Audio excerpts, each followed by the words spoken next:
Hi hello ನಮಸ್ತೆ, ನಾನು ನಿಮ್ಮ ಗೀತಾ ಸಂತೋಷ್. ಸಿರಿ ಸಂಭ್ರಮ ಚಾನಲ್ಗೆ ನಿಮ್ಮೆಲ್ರಿಗೂ ಸ್ವಾಗತ. ಇನ್ನೂ ನನ್ನ ಚಾನಲ್ನ ಸಬ್ಸ್ಕ್ರೈಬ್ ಆಗಿಲ್ಲ ಅಂದರೆ ಪ್ಲೀಸ್ ಸಬ್ಸ್ಕ್ರೈಬ್ ಆಗಿ ಹಾಗೆ ಬೆಲ್ ಬಟನ್ನ ಕ್ಲಿಕ್ ಮಾಡೋದನ್ನ ಮರಿಬೇಡಿ. ಬನ್ನಿ ಹಾಗಾದರೆ ಇವತ್ತಿನ ವಿಡಿಯೋದಲ್ಲಿ ನಾನಿವತ್ತು ಒಂದು ದೇವಸ್ಥಾನದ ಬಗ್ಗೆ ತಿಳಿಸ್ಕೊಡ್ತಾ ಇದ್ದೀನಿ. ಆ ದೇವಸ್ಥಾನ ಬಂದು ಭೂಹರಹ ಸ್ವಾಮಿ ದೇವಸ್ಥಾನ ಅಂತ.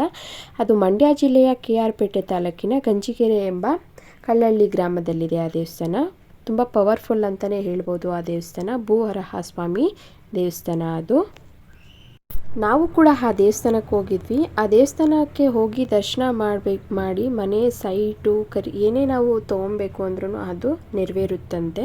ಅದಕ್ಕೋಸ್ಕರ ನಾವು ಸಹ ಅಲ್ಲಿಗೆ ಹೋಗಿದ್ವಿ. ರಿಯಲ್ ಎಸ್ಟೇಟ್ ಬಿಸ್ನೆಸ್ ಮಾಡೋದಾಗಲಿ, ಮನೆ ಕಟ್ಟೋದಾಗಲಿ, ಸೈಟ್ ತೊಗೊಳೋದಾಗಲಿ, ಏನೇ ಒಂದು ಮಾಡಬೇಕು ಅಂತ ಅಂದ್ಕೊಂಡು ಅಲ್ಲಿಗೆ ಹೋದರೆ ತುಂಬಾ ಚೆನ್ನಾಗಿ ಎಲ್ಲನೂ ನೆರವೇರುತ್ತಂತೆ. ಅದಕ್ಕೋಸ್ಕರ ನಾವು ಆ ದೇವಸ್ಥಾನಕ್ಕೆ ಹೋಗಿದ್ವಿ. ತುಂಬಾ ಚೆನ್ನಾಗಿತ್ತು. ಒಂದು ಪವರ್ಫುಲ್ ದೇವಸ್ಥಾನ ಅಂತಲೇ ಹೇಳ್ಬೋದು.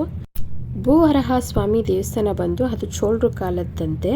3500 ವರ್ಷಗಳ ಕಾಲದ ಇತಿಹಾಸ ಇದೆಯಂತೆ ಅಲ್ಲಿ. ಅದು ಸುಮಾರು 12-15 ವರ್ಷದ ಹಳೆಯ ದೇವಸ್ಥಾನ ಇದು. ಇವಾಗೆಲ್ಲನೂ ಅದನ್ನು ಹೊಸದಾಗೆ ಓಪನ್ ಮಾಡ್ತಿದ್ದಾರೆ. ತುಂಬ ಎಲ್ಲ ಕಲ್ಲಿಂದನೇ ಕಟ್ಟಿದ್ದಾರೆ. ಆ ದೇವಸ್ಥಾನ ನೋಡಿದ್ರೇ ನಿಮ್ಗೆ ಗೊತ್ತಾಗ್ತಿದೆ, ಕಲ್ಲಿಂದನೇ ಎಲ್ಲನೂ ಸಹ ಕೆತ್ತನೆ ಮಾಡಿ ಕಟ್ಟಿರೋದು. ಇನ್ನೂ ಕೆಲಸ ಎಲ್ಲನೂ ನಡೀತಾನೆ ಇದೆ. ಅಲ್ಲಿ ಹೋಗಿ ದೇವಸ್ಥಾನದ ಬಲಭಾಗದಲ್ಲಿ 3 ಇಡಿ ಮಣ್ಣನ್ನು ನಾವು ಕವರ್ಗೆ ತಗೊಂಡು ಅಲ್ಲಿ ದೇವರ ಹತ್ರ ಸಂಕಲ್ಪ ಮಾಡಿಕೊಂಡು ದೇವಸ್ಥಾನ ಸುತ್ತ 11, 5 ಅಥವಾ 3 ಪ್ರದಕ್ಷಿಣೆ ಹಾಕಿ ಅಲ್ಲಿ ಅರ್ಚನೆ ಮಾಡಿಸ್ಕೊಬೇಕು. 200 ರೂಪಾಯಿ ಟಿಕೆಟ್ ತೊಗೊಂಡು ಅರ್ಚನೆ ಮಾಡಿಸ್ಕೊಂಡು ನಾವು ಮನೆಗೆ ತೊಗೊಂಡು ಒಂದು ಬಿಳಿ ಬಟ್ಟೆನ ಅರ್ಶಿನದ ಬಟ್ಟೆ ಮಾಡಿ ಮನೇಲಿ ಇಟ್ಟು ದೇವ್ರ ಮನೇಲಿ ಇಟ್ಟು ನಾವು ಪೂಜೆ ಡೈಲಿ ಮಾಡ್ಕೊತಾ ಬಂದರೆ ನಾವು ಅಂದ್ಕೊಂಡಿರೋ ಕೆಲಸ ಬೇಗನೆ ನೆರವೇರುತ್ತಂತೆ. ಆ ರೀತಿಯಾಗಿ ಎಲ್ಲರೂ ಅಷ್ಟೇ ತುಂಬಾ ಜನ ಇದೆ. ಇವಾಗ ಇಂಪ್ರೂವ್ ಆಗ್ತಿದೆ ತುಂಬ ಆ ದೇವಸ್ಥಾನ. ನೆಕ್ಸ್ಟು ನಾವು ಅಂದ್ಕೊಂಡಿರೋ ಕೆಲಸ ಅದು ನೆರವೇರಿದ ಮೇಲೆ ಮತ್ತೆ ಆ ದೇವಸ್ಥಾನಕ್ಕೆ ಹೋಗಿ 2 ಇಟ್ಕೆನ ತೊಗೊಂಡು ಅಲ್ಲಿ ಮತ್ತೆ ಅದೇ ರೀತಿಯಾಗಿ ಸಂಕಲ್ಪ ಮಾಡಿಕೊಂಡು ಒಂದು ಇಟ್ಕೆನ ದೇವಸ್ಥಾನಕ್ಕೆ ಕೊಟ್ಟು ಇನ್ನೊಂದು ಇಟ್ಕೆನ ನಾವು ಅಂದ್ಕೊಂಡಿರೋ ಕೆಲಸ ಆದಮೇಲೆ ಇನ್ನೊಂದು ಇಟ್ಕೆನ ತೊಗೊಂಡು ಬಂದು ಈಶಾನ್ಯ ಭಾಗದಲ್ಲಿ ನಾವು ಮನೆ ಕಟ್ಟಬೇಕಾದ್ರೆ ಇಟ್ಟು ಮನೆ ಕಟ್ಟಿದ್ರೆ ತುಂಬಾ ಚೆನ್ನಾಗೇ ಆಗುತ್ತಂತೆ. ಅದಕ್ಕೋಸ್ಕರ ಅಲ್ಲಿ ತುಂಬಾ ಜನ ಬರ್ತಿದ್ದಾರೆ. ಎಲ್ಲರೂ ಸಹ ಅದೇ ರೀತಿಯಾಗಿ ಎಲ್ಲನೂ ನಮ್ಮ ಕೆಲಸ ಆಗಿದೆ ಅಂತಲೇ ಹೇಳಿದ್ರು ಎಲ್ರೂ.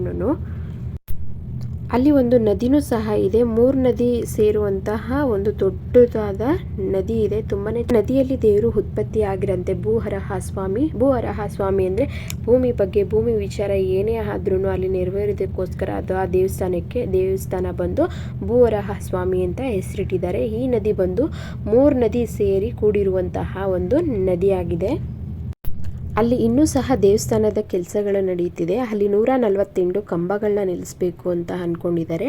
ಹಾಗೆ 7 ಬಾಗಿಲು ಇರುವಂತಹ ದೇವಸ್ಥಾನವನ್ನು ನಿರ್ಮಾಣ ಮಾಡಬೇಕು ಅಂದ್ಕೊಂಡಿದ್ದಾರೆ. ಅಲ್ಲಿ 5 ವರ್ಷಕ್ಕೊಳಗೊಮ್ಮೆ ಕುಂಭಮೇಳ ನಡೆಯುತ್ತೆ. ತುಂಬಾ ಚೆನ್ನಾಗಿ ನಡೆಯುತ್ತಂತೆ. ಆ ಕುಂಭಮೇಳದಲ್ಲಿ ಸಾಕಷ್ಟು ಜನ ಸೇರಿ ಕುಂಭಮೇಳ 5 ವರ್ಷಕ್ಕೊಮ್ಮೆ ನಡೆಯುತ್ತಂತೆ ಅಲ್ಲಿ. ನಾವು ಸಹ ಆ ದೇವಸ್ಥಾನಕ್ಕೆ ಹೋಗಿ ಬಂದ್ವಿ. ಕೆಲಸ ಎಲ್ಲನೂ ಆಗುತ್ತೆ ಅಂದ್ಕೊಂಡಿದ್ದೀವಿ. ನೀವು ಸಹ ತುಂಬಾ ಇಷ್ಟ ಆಗುತ್ತೆ ಅಂದ್ಕೊಂಡಿರ್ತೀನಿ. ನೀವು ಸಹ ಒಂದ್ಸಲ ಹೋಗಿ ಬನ್ನಿ. ನೀವು ಅಂದ್ಕೊಂಡಿರೋ ಕೆಲಸ ಎಲ್ಲನೂ ನೆರವೇರುತ್ತಂತೆ. ತುಂಬಾ ಪವರ್ಫುಲ್ ದೇವಸ್ಥಾನ ಅಂತಲೇ ಹೇಳ್ಬೋದು. ಭೂಹರಹ ಸ್ವಾಮಿ ದೇವಸ್ಥಾನ ಮಂಡ್ಯ ಜಿಲ್ಲೆಯ KR ಪೇಟೆ ತಾಲೂಕಿನ ಗಂಜಿಗೆರೆ ಕಲ್ಲಳ್ಳಿ ಗ್ರಾಮದ ಊರಿನಲ್ಲಿದೆ.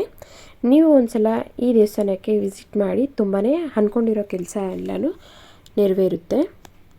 ಅಲ್ಲಿಂದ 3 ಇಡಿ ಮಣ್ಣನ್ನು ತೊಗೊಬಂದು ಸಂಕಲ್ಪ ಮಾಡ್ಕೊಬಂದು ಮನೆಯಲ್ಲಿ ಒಂದು ಬಿಳಿ ಬಟ್ಟೆಯಲ್ಲಿ ಅರ್ಶಿನದ ಬಟ್ಟೆನ ಮಾಡಿ ಇಟ್ಟು ಮನೆಯಲ್ಲಿ ಪೂಜೆ ಮಾಡೋದ್ರಿಂದ ಅಂದ್ಕೊಂಡಿರೋ ಕೆಲಸ ಎಲ್ಲನೂ ಆಗುತ್ತಂತೆ.